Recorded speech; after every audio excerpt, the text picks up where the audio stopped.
bienvenue dans la pause fitness. Alors, ce podcast est réservé à ceux qui veulent améliorer leur nutrition, leur entraînement et aussi peut-être leur style de vie. Donc, pour tous ceux qui me suivent depuis quelques temps déjà, vous pouvez me laisser une petite évaluation sur la plateforme de podcast de votre choix. C'est ce qui m'aide le plus. Allez, on démarre l'épisode.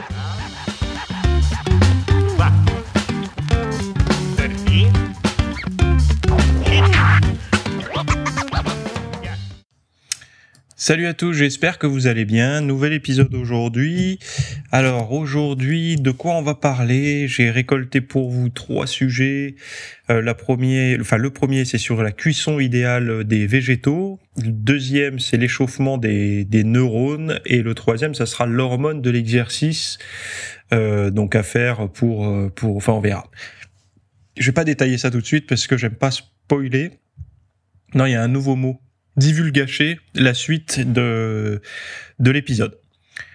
Donc ça y est là, je le vois par l'affluence de mails, etc. Il y a la reprise sportive est bien enclenchée et donc j'imagine que vous, c'est votre cas également. Si vous aviez un peu relâché durant l'été, vous devez certainement faire partie de ceux qui ont repris également l'entraînement et certainement aussi la nutrition, la diète, je sais pas. Je pense qu'il y a plus de gens qui s'entraînent qui font la diète, mais bon, c'est pas grave. On va voir, enfin c'est pas grave pour moi, hein, parce que moi je fais les deux. Donc la meilleure façon de cuisiner les légumes verts. Les légumes verts à feuilles sombres sont parmi les aliments les plus riches en nutriments. Bien que la cuisson vise à rendre ces légumes plus comestibles et digestes, elle peut également réduire la teneur en nutriments. En particulier, alors j'ai perdu le fil,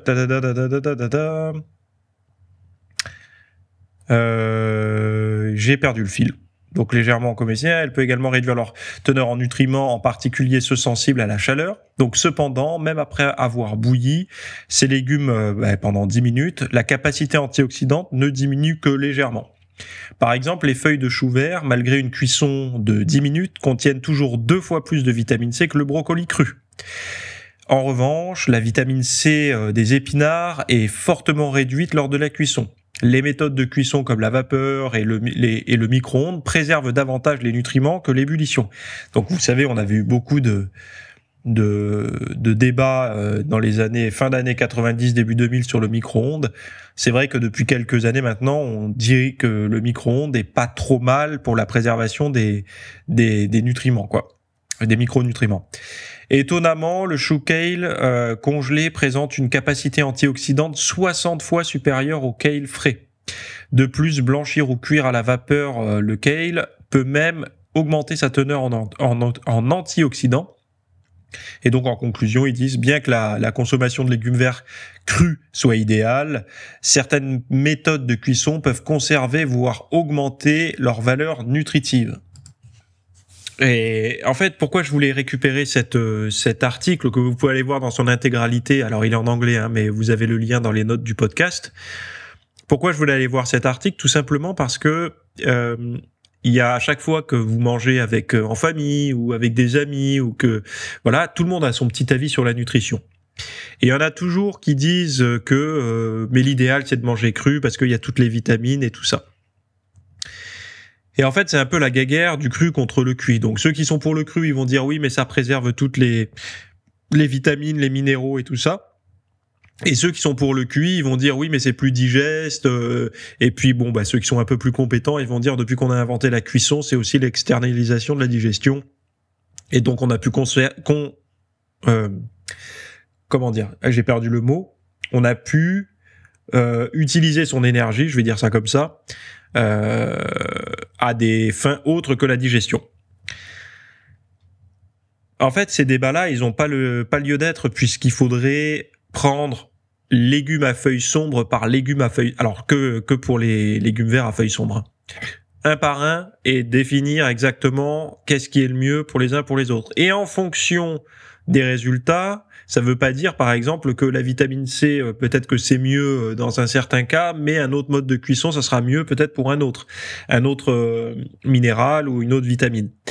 Donc, il y a une variabilité, en tout cas, dans ce genre de choses, et il faut un discours totalement binaire, c'est pas possible.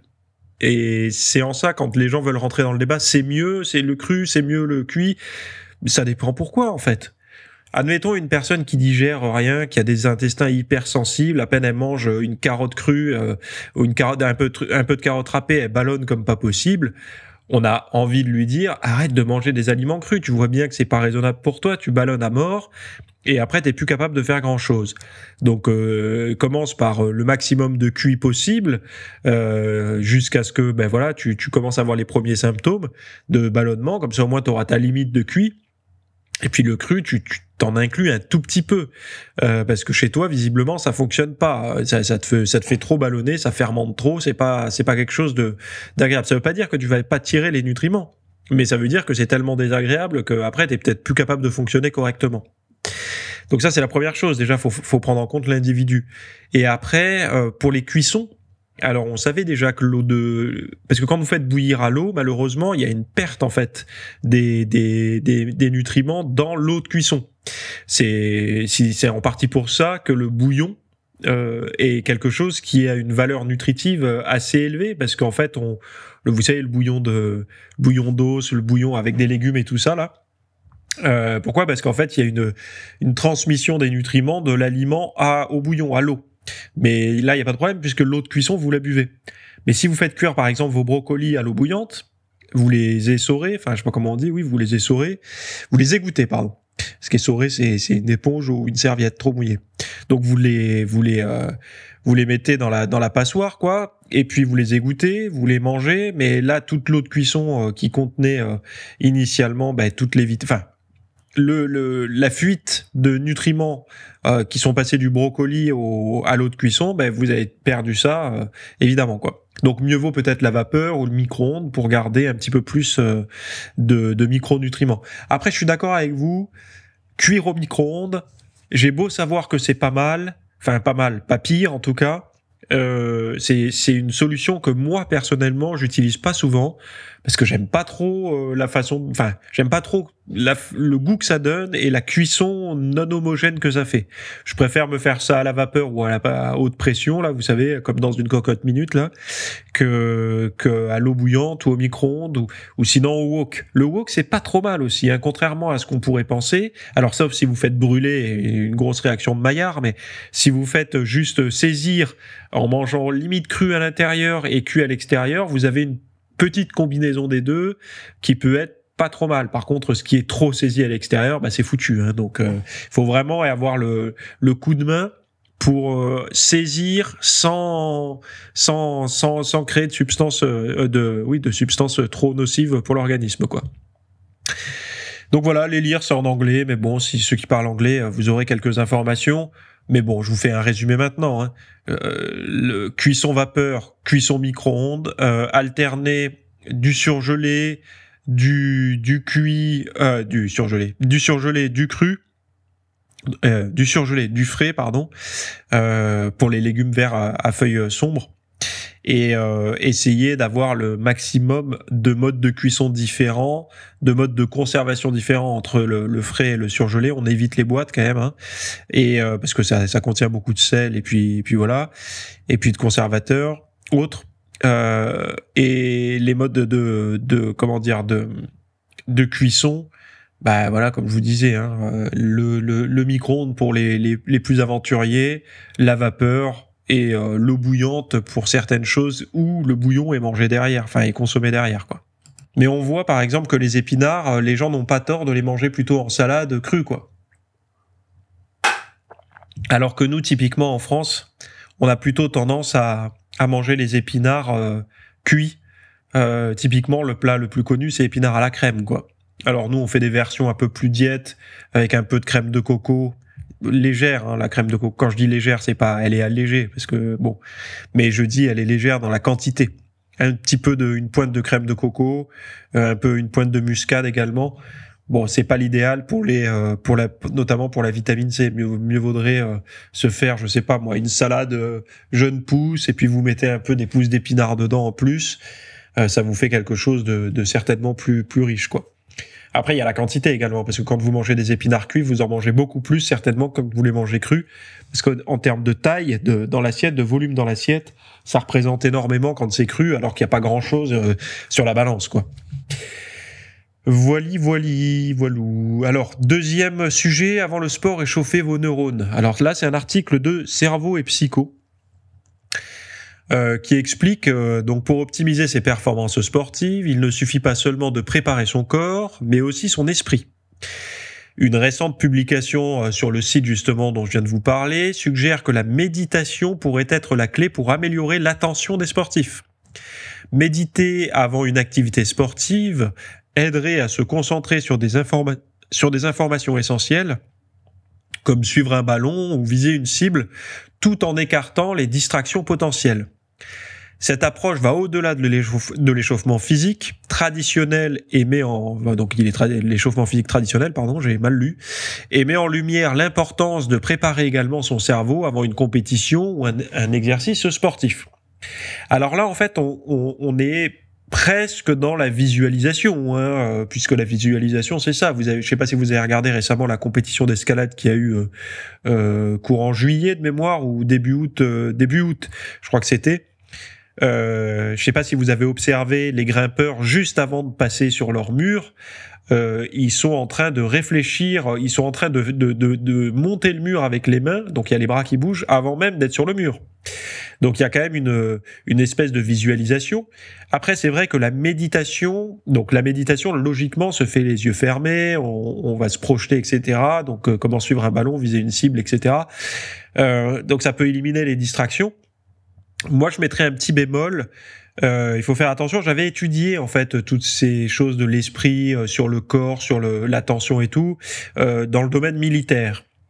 Il faut faire très attention à tout ce qui est méditation ou pratique de relaxation avant un effort, parce que vous allez mettre votre organisme en hypoactivité, donc c'est-à-dire vous allez le ralentir, le relaxer. Et ça peut vous faire un choc très brutal de rentrer après dans une séance d'entraînement assez intense. Donc faire de la méditation, oui, mais il faut pas que ça soit des longues séances juste avant l'effort et en fait, faut pas se détendre trop avant l'effort. Se détendre après l'effort, pourquoi pas? C'est très bien, même pour le retour au calme, faire baisser sa température centrale et tout ça. Essayez vraiment d'induire du calme après l'entraînement, c'est certainement une bonne chose. Mais par contre, juste avant l'effort, alors je sais, il y en a qui vont dire, mais si c'est bien d'arriver calme, comme ça on est plus focus et tout. Ouais, mais l'esprit calme, si ça se veut avec un corps totalement calme, c'est pas forcément une bonne chose, parce que comme je vous disais, la pression artérielle et tout, elle est complètement, tout est relâché en fait, et le fait de lui envoyer un gros coup comme ça de marteau avec des séries lourdes derrière ou de la course à pied un peu intense derrière, danger.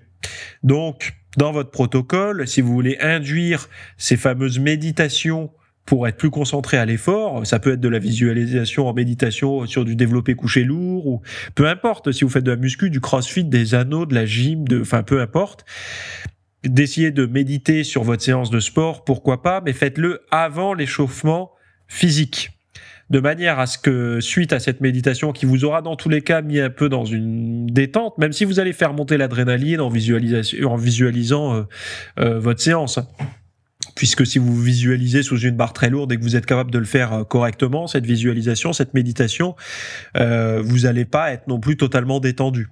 Mais après ça, ayez un échauffement qui va vous remettre dans un rythme assez fort. Et d'ailleurs, il y a des méthodes de respiration pour ça que je vous invite à effectuer. Donc, je vais vous mettre le lien là. Dans les notes de l'émission, je vous mettrai le lien, donc sur le site, pas ailleurs. Vous aurez dans les notes de l'émission qui seront sur mon site, donc vous aurez toujours un lien à aller voir pour ce podcast sur mon site. Je vais vous mettre tout un plan que j'avais mis pour des respirations actives et relaxantes pour justement ce genre de choses. Je vous mettrai le lien en même temps que le lien pour cette recherche-là.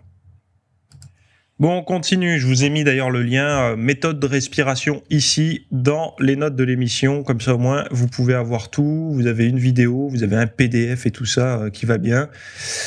Donc, à suivre l'hormone induite par l'exercice, donc voilà, pourrait combattre la maladie d'Alzheimer. Alors pour rappel, Alzheimer, c'est une maladie vraiment terrible parce que quand elle se déclenche déjà, aujourd'hui on n'a pas un traitement qui puisse l'éradiquer. Alors je sais qu'il y a des gens naturopathes, etc., qui vont dire si, mais globalement, on dit que non, au niveau de la médecine, on dit non. On peut ralentir, on peut avoir des approches particulières et tout, mais c'est quand même, quand vous avez... Je pense qu'aujourd'hui, on a tous, aux âges qu'on a, tous connu quelqu'un de proche, un grand-père, une grand-mère, une grande-tante, un grand-oncle, ou même des parents, un parent qui aurait eu un diagnostic d'Alzheimer, et on aurait vu justement une dégradation progressive, et puis jusqu'au moment où la personne vous appelle par bonjour monsieur, bonjour madame, quoi. Bref, des chercheurs de l'hôpital général du Massachusetts, MGH, ont utilisé un modèle de culture cellulaire humaine en 3D pour étudier l'impact de l'hormone musculaire induite par l'exercice, donc l'irisine, sur la maladie d'Alzheimer. Cette hormone est connue pour réguler le métabolisme du glucose et des lipides.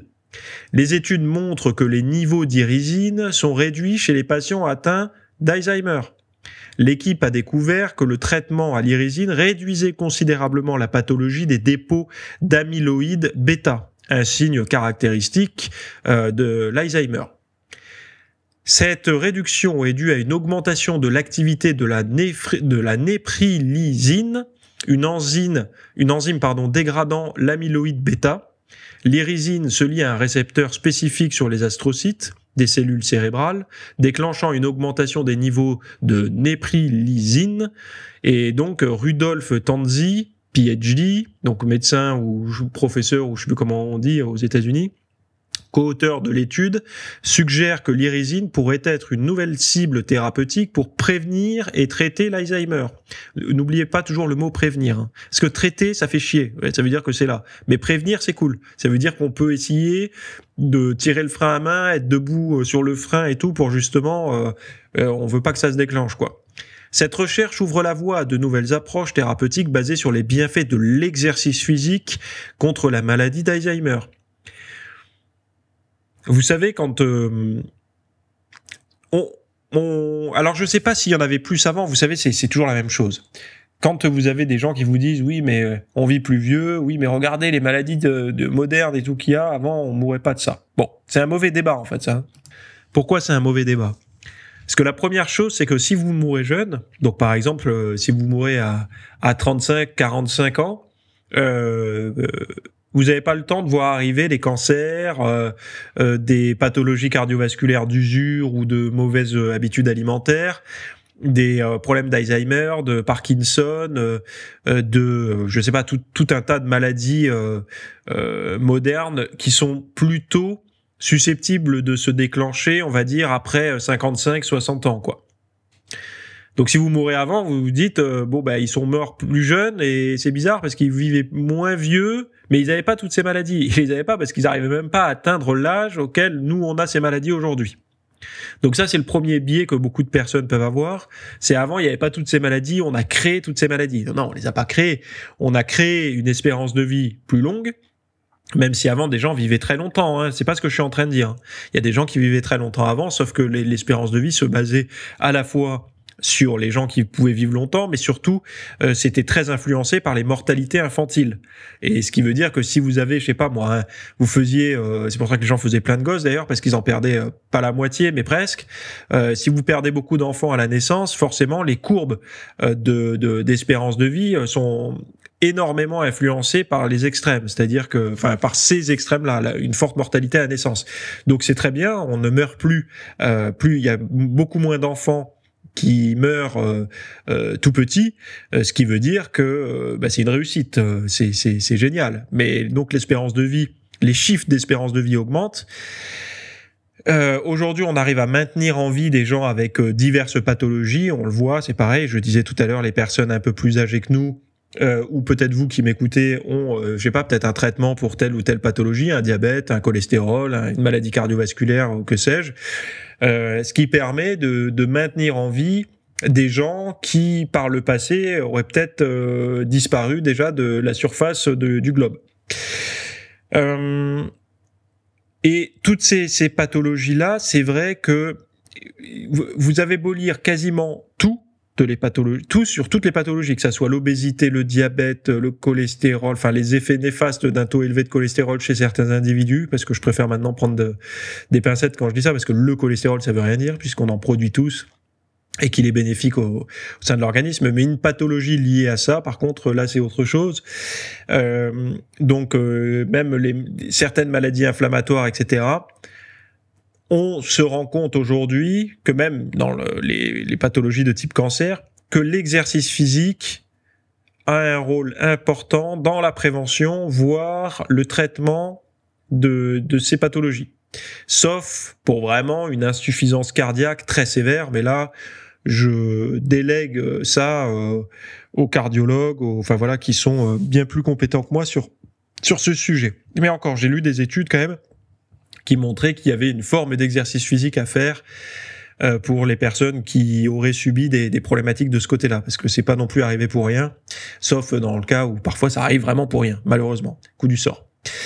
Bref, donc on voit là que dans l'Alzheimer, donc ça veut dire qu'il y aurait un lien comme irisine, donc la sécrétion, l'activité de l'irisine liée au sport, hein, en fait, produite par enfin quand ils disent hormones musculaires induites par l'exercice, faut entendre surtout que il y a pas que ça, hein, c'est vraiment toute une cascade de réactions physiologiques qui se passent dans le corps quand on fait de l'exercice, mais en partie ces sécrétions hormonales au niveau des muscles, hein, qui peuvent avoir des impacts directs sur la croissance des neurones, etc. Donc ce que vous entendez comme BDNF, donc je sais plus comment ça s'appelle, c'est Brain Derived Neurotrophic Factor, je crois que ça veut dire en anglais. Ou arrêtez-moi si je me trompe, mais je crois que c'est ça. Eh bien, on voit que l'exercice a beaucoup d'avantages dans toutes ces choses-là. On l'avait déjà vu dans toutes les pathologies de type mental, donc anxiété généralisée ou anxiété tout court, dépression, même déprime et dépression, pardon. Donc dans tout ce qui est trouble de l'humeur, l'exercice est très apprécié très apprécié, je sais pas par les patients, mais en tout cas par le sentiment qu'ils ont post-exercice.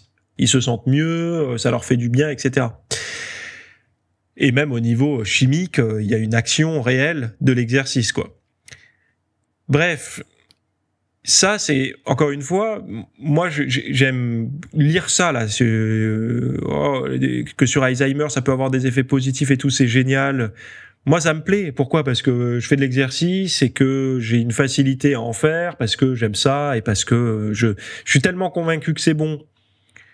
Je sais que c'est bon parce que je l'ai vérifié et puis ça me plaît que moi, si vous voulez, j'ai tellement de voyants au vert que j'ai aucun mérite en fait à m'entraîner. Par contre, une personne qui ne fait pas de sport, si elle est capable de se motiver parce que justement elle est à risque de ça ou parce qu'on a commencé à détecter des choses à un IRM ou à un scanner, ça peut être bien, quoi, de se dire bah écoute, si tu vas à la salle de sport, tu auras plus de chances de retarder ça ou de prévenir que si tu n'y vas pas. Et donc ça peut être une bonne chose. Mais après, moi, je suis quelqu'un d'extrêmement naïf par rapport à ça. J'ai l'impression que quand on découvre quelque chose de positif comme ça, lié à l'exercice, ça va encourager les gens à en faire.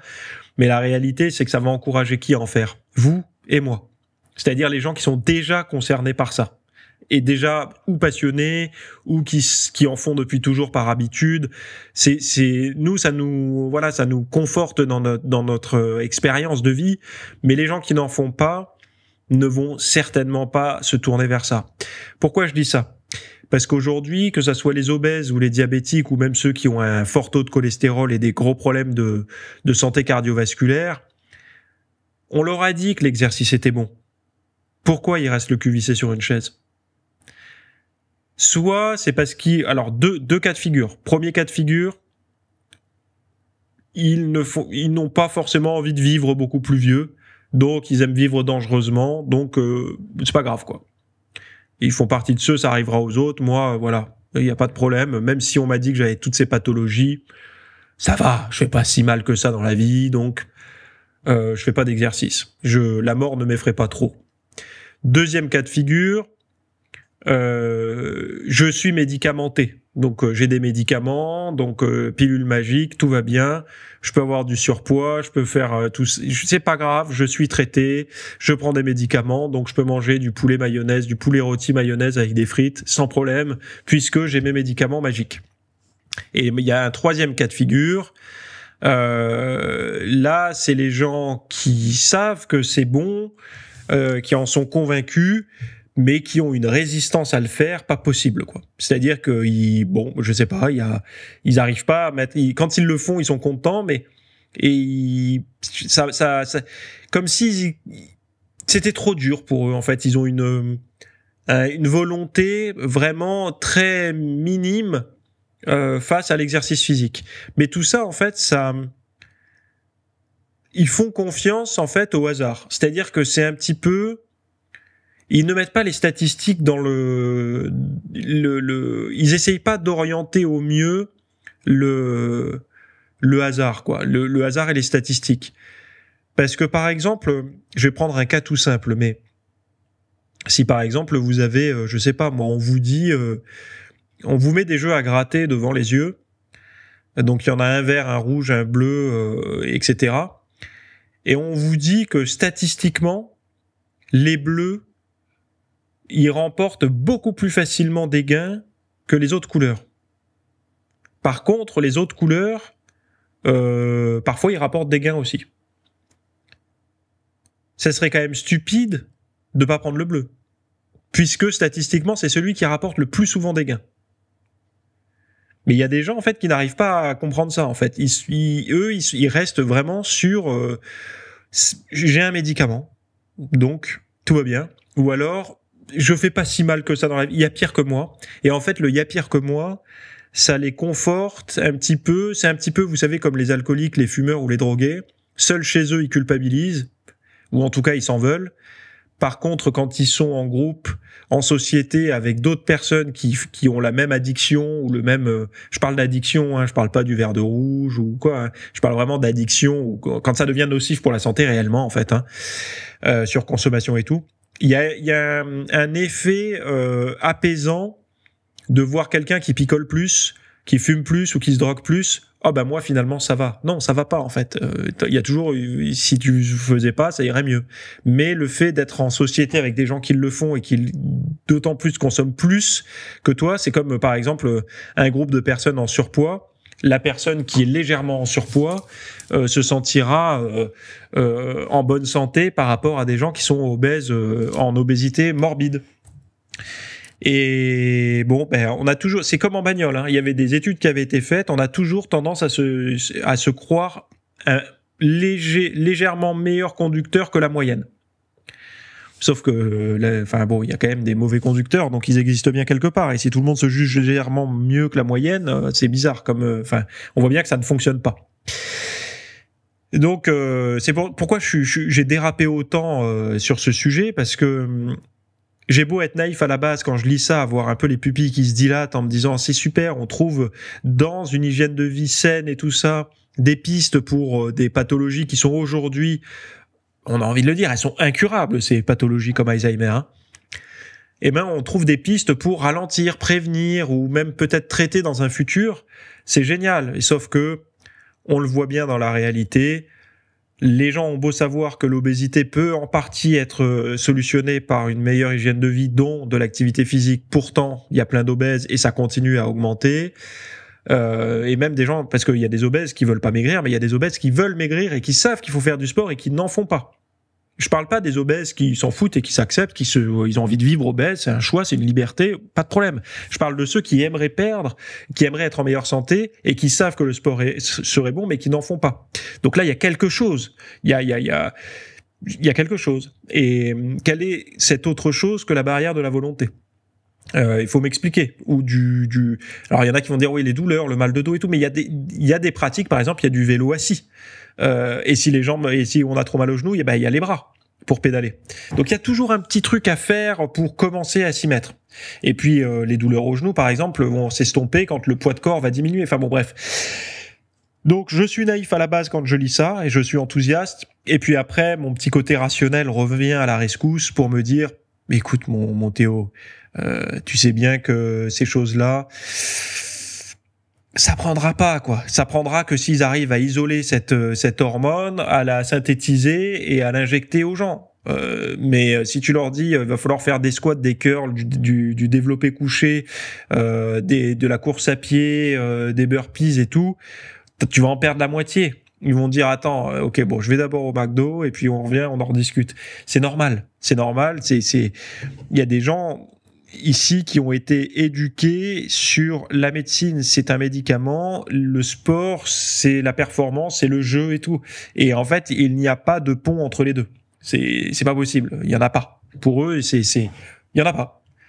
Et ils trouveront toutes les raisons possibles pour vous dire, enfin tous les anecdotes possibles et imaginables pour vous démontrer que il y a parfois des choses qui contredisent l'évidence.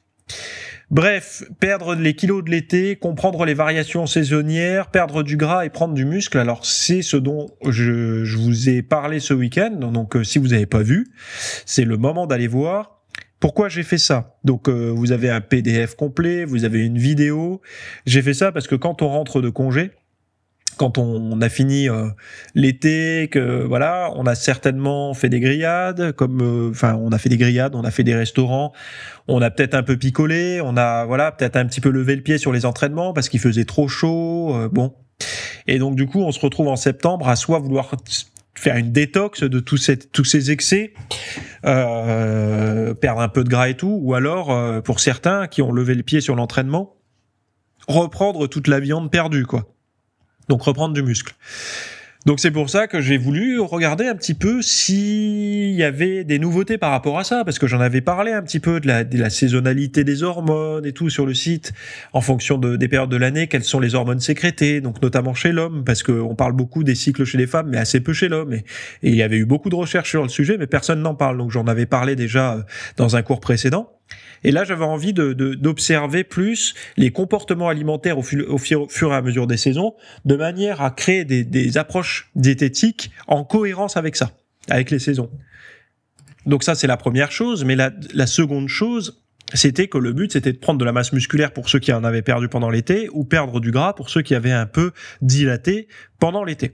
Donc ça a donné 2 diètes différentes que je vous ai proposées là dans le lien, et une vidéo explicative avec tout ça, et puis pas mal de nouveautés sur les connaissances. Donc si vous voulez rester à la pointe des connaissances comme d'habitude, le lien est dans les notes de ce podcast, et sinon on se retrouve soit de l'autre côté tout de suite, soit la semaine prochaine pour un nouveau podcast. Je vous dis à toutes et à tous, très bonne semaine, bye bye. Merci d'avoir écouté cet épisode. Alors, avant de partir, j'avais juste quelque chose à vous partager. C'est vrai que vous avez peut-être des temps morts à meubler, que ce soit des temps de trajet dans les transports en commun, du cardio un petit peu long sur un tapis de course, ou alors tout simplement envie de remplacer les programmes que vous avez la soirée pour de l'apprentissage. Vous êtes peut-être adepte des émissions, des documentaires, des reportages, etc. Sauf que dans le monde de la musculation, de la nutrition, du développement, d'un mode de vie sain, etc. C'est un peu maigre en contenu dans les médias grand public. Et donc, ce que je vous propose, moi, personnellement, c'est d'aller faire un tour dans la bibliothèque alors, c'est un Netflix version fitness privée qui vous coûtera moins cher qu'un lavage auto au rouleau par mois. Et là, vous avez vraiment tous les sujets. Alors, c'est plein de cours que je propose. Il y en a déjà plus de 300.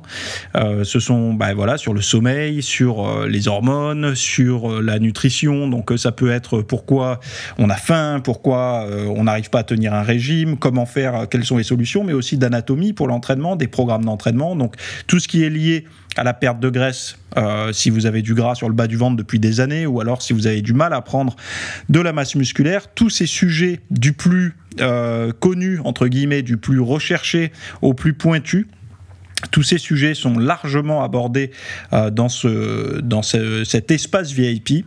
Donc pour rappel, pour y accéder, vous avez un lien en description. Si vous ne le trouvez pas, vous allez sur www.fitnessmiss.fr et vous faites devenir membre. Voilà, vous trouverez sur le site et vous accédez à ce contenu caché que vous pourrez écouter partout. Voilà, je vous laisse ici. Très bonne fin de journée à tous.